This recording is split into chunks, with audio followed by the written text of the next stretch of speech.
O sonho de Nabucodonosor.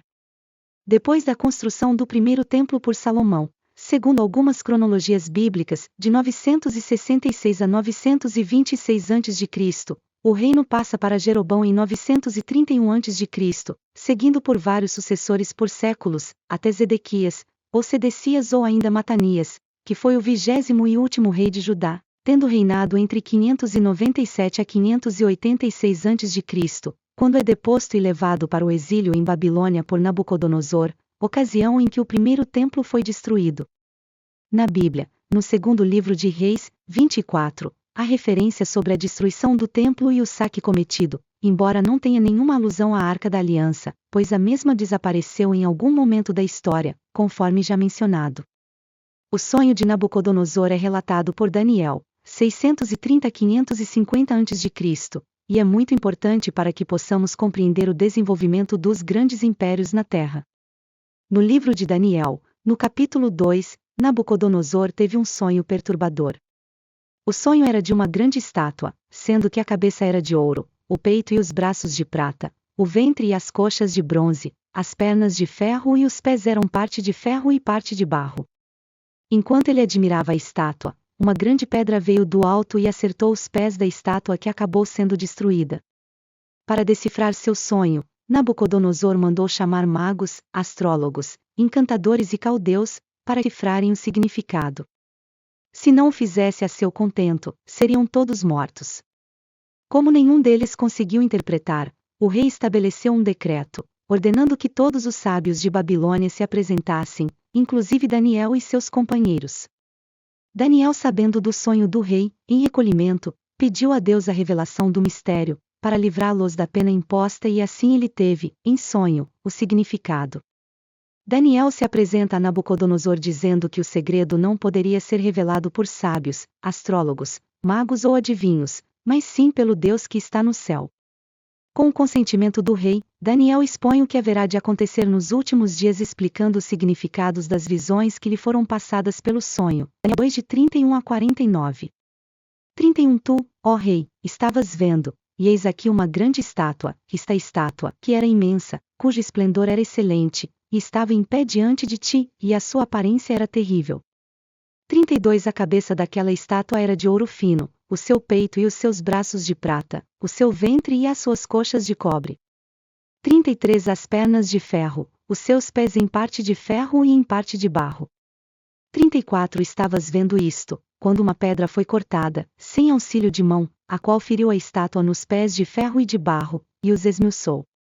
35 Então foram juntamente esmiuçados o ferro, o barro, o bronze, a prata e o ouro, os quais se fizeram como pragana das eiras do estio, e o vento os levou, e não se achou lugar algum para eles, mas a pedra, que feriu a estátua, se tornou grande monte, e encheu toda a terra.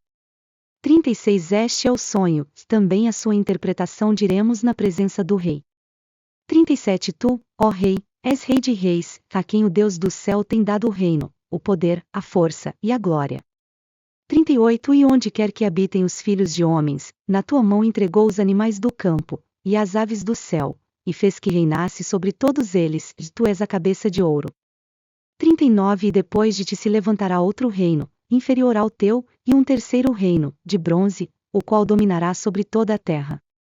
40 E o quarto reino será forte como o ferro, pois, como o ferro, esmiuça e quebra tudo, como o ferro que quebra todas as coisas, assim ele esmiuçará e fará em pedaços. 41 E, quanto ao que viste dos pés e dos dedos, em parte de barro de oleiro, e em parte de ferro, isso será um reino dividido, contudo haverá nele alguma coisa da firmeza do ferro, pois viste o ferro misturado com barro de lodo. 42 E como os dedos dos pés eram em parte de ferro e em parte de barro, assim por uma parte o reino será forte, e por outra será frágil. 43 Quanto ao que viste do ferro misturado com barro de lodo, misturar-se-ão com semente humana, mas não se ligarão um ao outro, assim como o ferro não se mistura com o barro. 44 Mas, nos dias desses reis, o Deus do céu levantará um reino que não será jamais destruído, e este reino não passará a outro povo, esmiuçará e consumirá todos esses reinos, mas ele mesmo subsistirá para sempre. 45 Da maneira que viste que do monte foi cortada uma pedra, sem auxílio de mãos, e ela esmiuçou o ferro, o bronze, o barro, a prata e o ouro, o grande Deus fez saber ao rei o que há de ser depois disto. Certo é o sonho, e fiel a sua interpretação. 46 Então o rei Nabucodonosor caiu sobre a sua face, e adorou a Daniel, e ordenou que lhe oferecessem uma oblação e perfumes suaves. 47 Respondeu o rei a Daniel, e disse: Certamente o vosso Deus é Deus dos deuses, e o Senhor dos reis e revelador de mistérios, pois pudeste revelar este mistério. 48 Então o rei engrandeceu a Daniel, e lhe deu muitas e grandes dádivas, e o pôs por governador de toda a província de Babilônia, como também o fez chefe dos governadores sobre todos os sábios de Babilônia. 49 E pediu Daniel ao rei, e constituiu ele sobre os negócios da província de Babilônia a Sadraque, Mesaque e Abednego, mas Daniel permaneceu na porta do rei. Resumidamente, Daniel expôs em sua interpretação que o primeiro império é da cabeça de ouro fino, o reino de Nabucodonosor. Segundo império do peito e braços de prata, reino menor que o sucederá. Terceiro império do ventre e ancas de bronze, o reino dominante.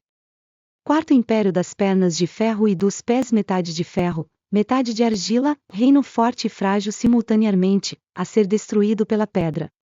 Quinto império soberano e infinito, que não será jamais destruído, e este reino não passará a outro povo, esmiuçará e consumirá todos esses reinos, mas ele mesmo subsistirá para sempre.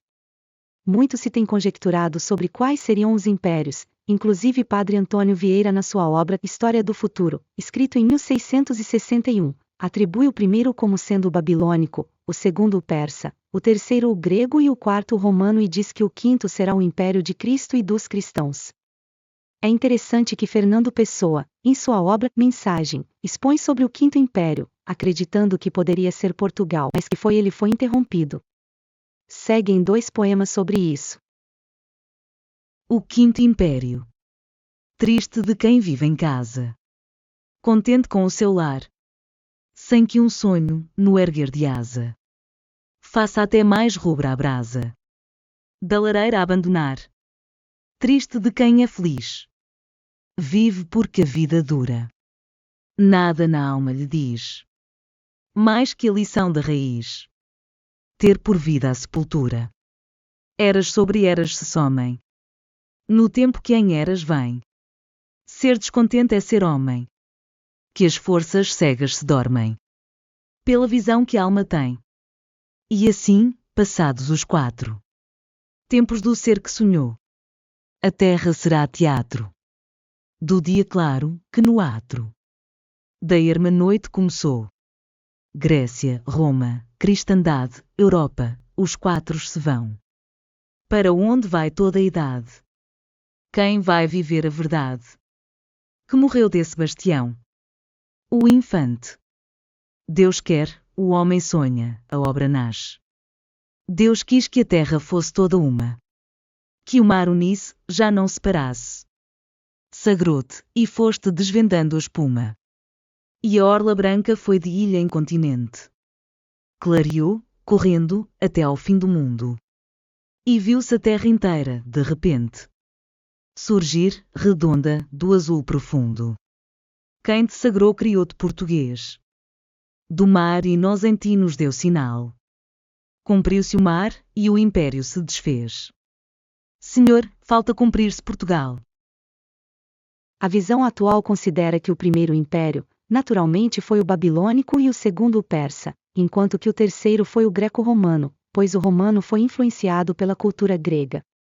O grego dominando por quase 1000 anos, chegando com Alexandre até as Índias, Oriente Próximo e África e depois com o romano dominando a Ásia Menor, Europa e norte da África, até a sua queda em 476 de nossa era. Dominante porque legou a cultura ocidental a qual perdura até hoje, porém foi substituído após séculos, existindo um vácuo na Idade Média, pelo Império Anglo-Americano, relacionado às pernas de ferro e aos pés de ferro mas também de barro, numa alusão à sua força de ferro, cujos artefatos militares se impõem pelo aço, mas que é ambíguo, pois tem suas bases alicerçadas em fundações frágeis que não sustentam o corpo, suscetíveis a serem desestabilizadas pelo simples golpe de uma pedra. Parece ser essa a condição em que o atual império se encontra, pois foi corrompido pela vaidade, pela materialidade, pela arrogância, pela cobiça e imoralidade, apartado do senso da fraternidade, e quando se fala desse império não se relaciona necessariamente pelas nações que o criaram, mas sim pelo modelo que foi implantado em todo o mundo. Há de considerar que essa classificação leva em conta os grandes impérios que impactaram a cultura social e de valores, principalmente do Ocidente, que exerceram domínio sobre várias nações. Desta forma, impérios como o chinês, o islâmico, o espanhol e o português, assim como outros, embora importantes, não tiveram a magnitude dos 4 apresentados. Assim, esta classificação indica uma chave a ser decifrada, que agora pode fazer mais sentido na medida em que vivemos um processo de transição nitidamente visível. O que ocorre hoje no mundo são sinais do fim desse império, onde tudo começa a ruir com a sanha descomedida dos agentes das trevas que travam a derradeira batalha contra as forças da luz.